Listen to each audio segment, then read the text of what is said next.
bagaimana narasi-narasi yang dikembangkan oleh para pejabat yang memiliki kompetensi 2,5 bulan yang lalu itu sungguh-sungguh kemudian tidak akademis.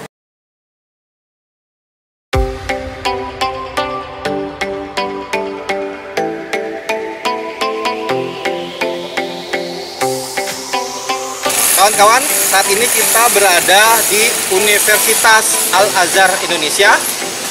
Kita akan menemui pakar hukum Supardi Ahmad untuk berbincang-bincang tentang masalah terjadinya fenomena penyebaran virus corona dan perlu atau tidaknya Indonesia menerapkan kebijakan lockdown. Mari ikuti.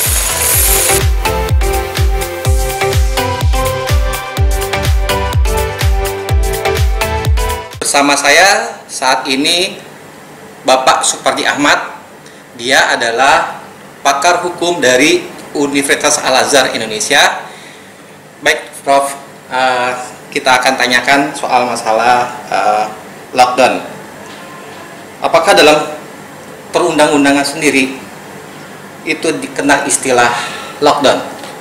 Secara yuridis normatif, lockdown itu tidak kita ketemukan baik dalam undang-undang, peraturan pemerintah maupun peraturan presiden.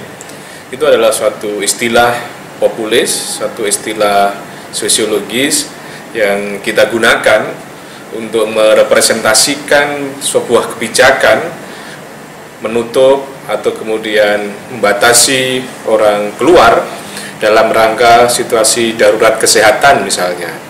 Ada sebuah upaya secara sistematis oleh pemegang otoritas untuk mengambil sebuah kebijakan, misalnya membatasi suatu wilayah, membatasi suatu kawasan supaya kemudian tidak terjangkitnya warga atau masyarakat setempat karena mewabahnya suatu penyakit menular. Dari konteks sekarang ini sebetulnya kita sudah ada semacam kondisi seperti itu.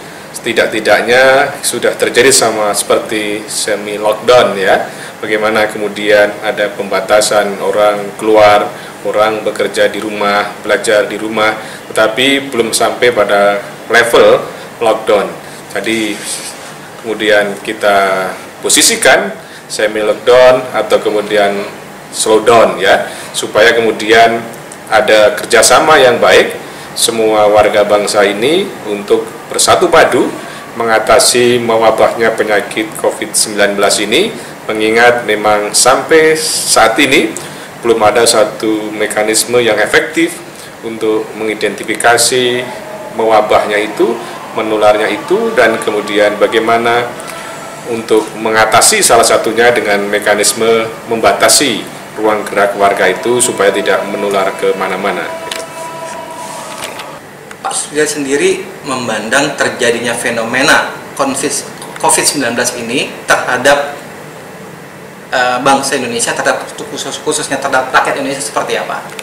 Saya sangat prihatin ya, saya sangat sedih bangsa ini berada dalam situasi yang serba ketakutan akibat virus ini, dan kemudian salah satunya juga disebabkan karena kelengahan kita dalam mengantisipasi tentang virus ini. Bagaimana narasi-narasi yang dikembangkan oleh para pejabat yang memiliki kompetensi 2,5 bulan yang lalu itu sungguh-sungguh kemudian tidak akademis, tidak mencerminkan sebuah solusi yang efektif, tidak mencerminkan sebuah upaya secara sungguh-sungguh, dan cenderung dalam tanda petik ada satu rasa percaya diri. Misalnya narasi yang dikembangkan, Indonesia tidak akan bisa kena virus ini karena negara tropis, suka minum jamu, kemudian suka minum susu kuda liar, suka makan nasi kucing, atau baca doa kunut, dan lain sebagainya. Narasi-narasi itu kan sangat familiar kita dengar pada beberapa bulan yang lalu, yang kemudian kita percaya bahwa kita akan aman-aman saja, tanpa kemudian ada satu proses-proses antisipatif sehingga hal ini tidak bisa terjadi. Tetapi realitas yang kita hadapi saat ini adalah sesuatu yang sungguh-sungguh di luar dugaan. Bagaimana perkantoran libur, bagaimana anak sekolah libur, bagaimana kemudian perekonomian menjadi mandek, bagaimana kemudian dolar begitu perkasanya, rupiah begitu lemahnya, saham begitu anjlok dan lain sebagainya. Ini kan satu realitas yang tidak bisa kita pungkiri bahwa itu tidak kita kehendaki dan kemudian terpaksa harus kita menerima. Bagaimana kita lihat sekeliling kita, kita tidak bisa menutup mata bagaimana para pekerja informal itu yang pada akhirnya harus mengurangi jam kerjanya, harus menutup pekerjaannya karena disebabkan ya konsumennya, para pegawai, anak sekolah pada libur dan sebagainya. Jadi terhadap realitas itu sungguh-sungguh kita sangat-sangat sedih, sangat prihatin. Mengapa ini tidak diantisipasi sedemikian rupa, tidak diantisipasi sehingga kemudian tidak terjadi, supaya kemudian semuanya bisa berjalan dengan baik. Tetapi semuanya sudah seperti ini keadaannya, dan pada akhirnya kita juga masih belum menemukan cara yang efektif, cara yang efisien untuk mencegah penularan ini, apalagi kemudian mengembalikan kebangkitan, mengembalikan roda perekonomian kita, dan kemudian kita berada dalam situasi yang tidak pasti, situasi yang serba ragu kapan ini akan segera berakhir, dan kita mengharapkan sebetulnya ada langkah-langkah yang secara cermat, secara tepat untuk mengatasi masalah ini supaya kemudian segera bisa diselesaikan, rakyat, warga negara, masyarakat, kemudian anak sekolah bisa kembali beraktivitas sedemikian rupa. Itulah sebetulnya harapan kita semua supaya ini segera berlalu.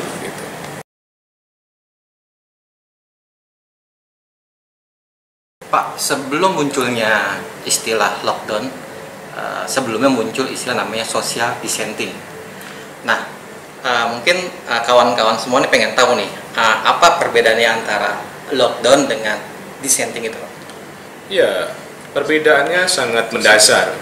Bagaimana kalau social distancing itu kan membatasi ya pergaulan sosial, yang kemudian kita lihat prakteknya adalah dengan cara kemudian mengurangi kerumunan, mengurangi sentuhan, mengurangi aktivitas di luar, lebih banyak melakukan aktivitas di rumah, dan kemudian mengurangi berbagai macam kegiatan-kegiatan yang tidak terlalu produktif atau bisa diselesaikan di rumah. Sedangkan dalam konteks lockdown itu adalah upaya menutup sepenuhnya bagaimana tidak terjadi keluar masuk individu atau keluar masuk barang dan sebagainya, supaya kemudian di daerah itu bisa steril, dan kemudian di tempat lain yang menderita tidak bisa menginfiltrasi atau kemudian menyebabkan menderita penyakit tadi itu. Jadi ada perbedaan secara konseptual maupun secara prakteknya yang memang tujuannya sama, yaitu kemudian dalam rangka mencegah mewabahnya COVID-19 tadi itu, dan memang yang utamanya hanya social distancing ini masih diberikan kesempatan keluar, sementara ke lockdown itu adalah secara penuh, tidak ada kemungkinan atau kemudian secara atau secara kesempatan untuk bisa beraktivitas di luar gitu. Prof, social distancing itu sejauh ini sebatas himbauan. Itu menyalahi undang-undang kekarantinaan kesehatan atau bagaimana, Prof? Ya, menurut saya tidak menyalahi ya, karena dalam undang-undang karantina kesehatan itu kan tidak ada tentang bagaimana pengaturan tentang social distancing, tapi di situ adalah ada karantina kesehatan, karantina wilayah, karantina rumah dan sebagainya. Jadi ini yang menjadi satu persoalan secara prosedural saja. Jadi himbauan-himbauan itu adalah merupakan otoritas dari misalnya kepala daerah, otoritas suatu gubernur, tetapi secara normatif memang tidak ada sebuah mekanisme yang dilanggar, karena memang sifatnya adalah bagian dari surat edaran saja dan himbauan yang kemudian tidak diimplementasikan misalnya dalam pergub atau kemudian dalam peraturan daerah, tapi bagian dari tugas seorang kepala daerah, seorang gubernur untuk melindungi warga negaranya dan kemudian memberikan batasan-batasan pada pergaulan atau perkumpulan-perkumpulan tadi itu supaya tidak mewabah atau merebaknya penyakit tadi itu. Ya. Undang-undang karantina kesehatan, di dalam undang-undang tersebut tidak dikenal ada istilah lockdown, tapi yang dikenal adalah istilah karantina. Nah, apakah ada perbedaan secara substansial antara lockdown dengan karantina sendiri? Perbedaan secara substansial tidak ada, itu hanya perbedaan secara istilah saja. Bahwa kalau kita lihat landasan yuridisnya untuk lockdown itu ya karantina wilayah tadi itu, bagaimana ada satu wilayah yang kemudian diputuskan untuk di-lock, untuk ditutup pintunya supaya kemudian tidak bisa keluar atau kemudian tidak bisa masuk dalam rangka untuk menciptakan atau dalam rangka melindungi kesehatan dari warga setempat tadi itu. Jadi prinsipnya adalah sama, hanya sebuah terminologi saja yang berbeda dan kemudian mungkin saja bahasa-bahasa populis yang menggunakan dengan istilah lockdown. Tetapi sebagaimana yang kita juga cermati dari ungkapan Menteri Dalam Negeri bahwa pada dasarnya lockdown itu adalah bagian dari karantina wilayah tadi itu. Apakah kita sudah sangat urgensi sekali dalam menetapkan lockdown tersebut, dan pemerintah siapa yang berwenang untuk menetapkan lockdown tersebut? Menurut saya situasi sekarang ini perlu dilakukan kajian secara komprehensif kan.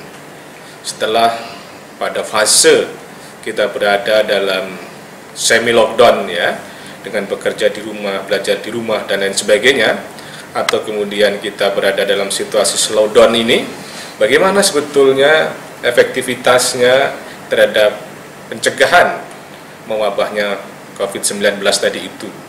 Apakah kemudian berhasil mencegah atau kemudian tidak berhasil mencegah? Menurut saya harus ada sebuah evaluasi secara mendasar untuk kemudian dilakukan upaya-upaya lain supaya lebih efektif. Kalau kemudian pertanyaannya apakah sudah urgent untuk dilakukan lockdown pada saat ini, menurut saya memang ini adalah sesuatu yang sangat dilematis. Beda kita misalnya dengan negara-negara lain ya, kalau yang mencermatkan lockdown misalnya di Italia gitu. Kita kalau menggunakan mekanisme lockdown itu akan sangat memukul bagaimana perekonomian kita. Bagaimana Indonesia itu kan banyak pekerja-pekerja informalnya. Kalau pegawai negeri, kalau pegawai BUMN, atau pegawai-pegawai yang gajian bulanan, itu mereka di lockdown mungkin tidak terlalu berdampak secara penghasilan, karena sudah sangat jelas. Tetapi kalau pekerja informal, para pedagang, para gojek, para penjual-penjual jasa yang lainnya itu, tentunya itu akan sangat berdampak kalau seandainya mereka tidak bisa keluar. Tapi kemudian juga dilemanya, kalau ini tidak ada sebuah langkah yang efektif, semakin banyak yang itu tidak kita harapkan, itu juga nanti beban untuk mengcover, mengobati, untuk memberikan penyembuhan dan sebagainya, itu juga memerlukan sebuah langkah-langkah yang tidak mudah, biaya yang sangat mahal. Lagi pula, kemudian kita juga harus ada sebuah langkah yang jelas tentang bagaimana setelah pada fase slowdown ini, apa sebetulnya yang dilakukan? Apakah ada pemeriksaan secara total, ada tes secara total, sebagaimana yang dilakukan di Korea tadi itu, supaya kemudian diketahui siapa yang menderita, siapa yang PDP, siapa yang ODP, siapa yang suspek, atau kemudian siapa yang positif, sehingga kemudian ada langkah-langkah yang jelas. Jadi, berangkat dari pertimbangan-pertimbangan tadi itu, memang kebijakan lockdown itu akan menimbulkan dampak yang sangat signifikan terhadap kehidupan kita, maka menurut saya masih perlu dilakukan kajian, dan saat ini lebih baik mengefektifkan apa yang sudah dilakukan, yaitu berupa kebijakan-kebijakan slowdown tadi itu dengan lebih serius untuk memetakan penyebaran itu, untuk membuat pengobatan-pengobatan, mengisolasi dan lain sebagainya, sehingga kemudian tidak sampai pada pilihan terjadinya lockdown tadi itu. Karena itu akan memiliki dampak yang sangat-sangat serius bagi perekonomian kita. Ini kan juga menjadi masih pro dan kontra, di mana ada yang sebagian mendukung pemerintah cepat memperlakukan lockdown, mengingat bahwa semakin mewabahnya virus COVID-19. Di sisi lain adalah mereka masih memikirkan bagi para warga-warga lapisan masyarakat di menengah ke bawah yang bekerja di sektor informal seperti tukang ojek, tukang gorengan, tukang jamu, tukang dan lain-lain ya. Nah, ini gimana Pak supaya pemerintah memberikan solusi yang terbaik bagi mereka yang kelas menengah ke bawah ketika memang harus terpaksa lockdown itu diberlakukan? Ya, pemerintah harus segera mengambil langkah-langkah penyelamatan terhadap warga itu. Kalau kemudian akhirnya lockdown menjadi pilihan, artinya harus ada bantuan tunai langsung kepada masyarakat supaya nanti bisa mengcover kebutuhan sehari-hari. Misalnya, dana-dana yang sekarang ini dialokasikan misalnya untuk pembangunan infrastruktur, sekarang saatnya dialihkan untuk menyelamatkan warga kita, menyelamatkan masyarakat seandainya nanti sekali lagi lockdown itu menjadi pilihan yang tidak bisa dihindari. Kalau kemudian pada akhirnya lockdown menjadi sebuah pilihan, tetapi kemudian masyarakat, warga tidak ada satu proses untuk penyelamatan secara ekonomi, itu juga akan semakin menimbulkan penderitaan. Bisa kita bayangkan, sebentar lagi bulan Ramadan, sebentar lagi Hari Raya Idul Fitri, sebentar lagi anak-anak mencari sekolah, dan mereka tentunya yang bekerja sehari-hari itu sudah mungkin tanggungan di bank, bagaimana kemudian akhirnya macet dan sebagainya. Itu adalah sebuah hal-hal yang harus diprediksi, yang harus diperhitungkan oleh negara, oleh pemerintah, bagaimana sebetulnya langkah-langkah ini sudah terbayang, imajinasinya terbayang, kira-kira implikasinya. Maksud saya adalah seandainya nanti terjadi lockdown, pemerintah sudah berimajinasi nanti dampaknya akan begini, maka harus ada sebuah langkah-langkah untuk mengatasi. Jadi dalam pandangan saya, lockdown bukan pilihan yang tepat, tetapi seandainya harus dilakukan, maka harus ada penyelamatan terhadap masyarakat dalam bentuk misalnya bantuan tunai langsung, supaya kemudian mereka nanti bisa membantu kebutuhan ekonominya, bisa membantu keperluan-keperluan yang mendesaknya, karena terpaksa mereka tidak bisa bekerja secara informal, bekerja sehari-hari sebagaimana yang dilakukan sebelum ada kebijakan lockdown tadi itu.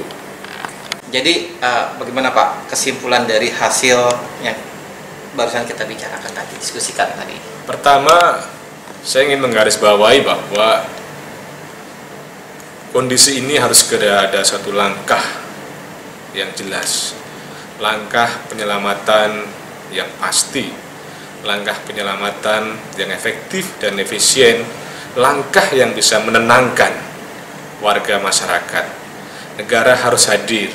Negara harus tampil untuk memberikan narasi yang meyakinkan bahwa kita akan bisa survive, bahwa kita akan bisa bangkit, dan kita tidak akan berada dalam situasi darurat, bahwa darurat ini akan segera berakhir. Maka kita berharap betul para pemegang otoritas itu mengambil peran untuk menenangkan masyarakat, mengambil peran untuk berkontribusi supaya masyarakat tidak berada dalam ketakutan yang begitu besar. Ketakutan, kekhawatiran yang sangat mencekam seperti ini tidak boleh terjadi.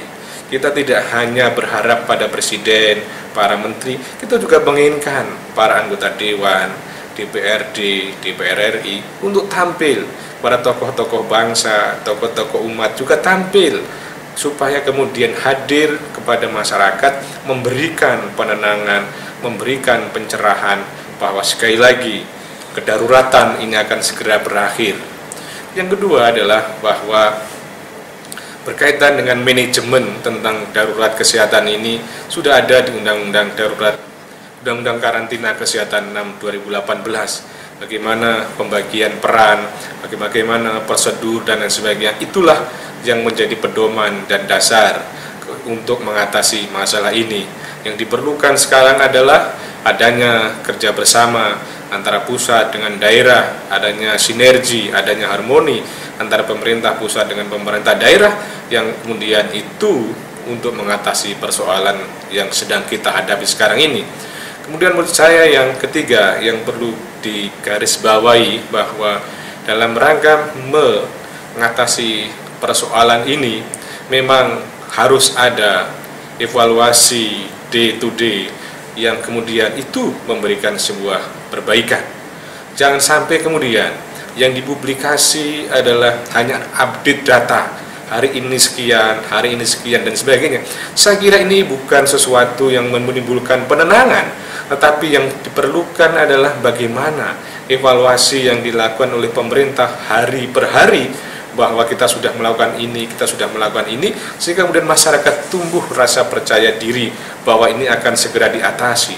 Tetapi kalau kemudian narasi yang disodorkan adalah sesuatu yang sangat-sangat menyedihkan, misalnya ada loncatan 2 kali data dan sebagainya, itu bukan menimbulkan situasi yang menenangkan masyarakat, tapi justru semakin membuat suasana horor, suasana yang ketakutan dan sebagainya. Jadi saya ingin betul bahwa kehadiran para pemegang otoritas mengatasi masalah ini tidak sekedar mengupdate data, tetapi adalah memberikan sebuah kajian, sebuah langkah perbaikan supaya kemudian menimbulkan penyelesaian-penyelesaian yang betul-betul efektif, betul-betul efisien, karena itulah yang kita tunggu-tunggu. Dan kemudian menurut saya juga yang menjadi penting, perlu ada misalnya pemikiran, apakah kalau kemudian kita sekarang ini ada dalam situasi darurat, apakah kemudian pemerintah perlu mengeluarkan peraturan pemerintah pengganti undang-undang yang mungkin banyak hambatan-hambatan dalam konteks penyelesaian masalah ini. Misalnya bagaimana untuk mengatasi kekurangan anggaran, mengatasi kekurangan obat, mengatasi kekurangan tenaga medis dan sebagainya, atau kemudian penyikapan terhadap rumah sakit yang menolak, penyikapan rumah sakit yang tidak ada fasilitas isolasi dan sebagainya. Perlu ada langkah-langkah yang cermat, langkah-langkah yang progresif, supaya kemudian kita mendapatkan satu bentuk penyelesaian yang betul-betul ideal, cepat, kemudian betul-betul bisa menyelesaikan secara keseluruhan. Harapan saya yang paling terakhir bahwa kita mengharapkan betul para penyelenggara negara yang sudah sanggup mengemban kewajiban memegang amanah berdasarkan sumpahnya, berdasarkan janjinya untuk betul-betul bekerja secara maksimal, secara optimal, dan kemudian tidak menganggap masalah ini sebagaimana 2 bulan yang lalu, tapi adalah ada sebuah langkah-langkah kesungguhan dan keseriusan sehingga kemudian segera mungkin diselesaikan dan diminimalisir dampak-dampak yang tidak baik. Saya kira itu yang dapat saya sampaikan. Oke, kawan-kawan, sampai di sini dulu wawancara kita dengan Bapak Supardi Ahmad. Semoga apa yang dia jelaskan memberikan wawasan kepada kita tentang bagaimana seharusnya kita menghadapi persoalan merebaknya COVID-19 ini. Oke, terima kasih Pak Supardi. Sampai jumpa.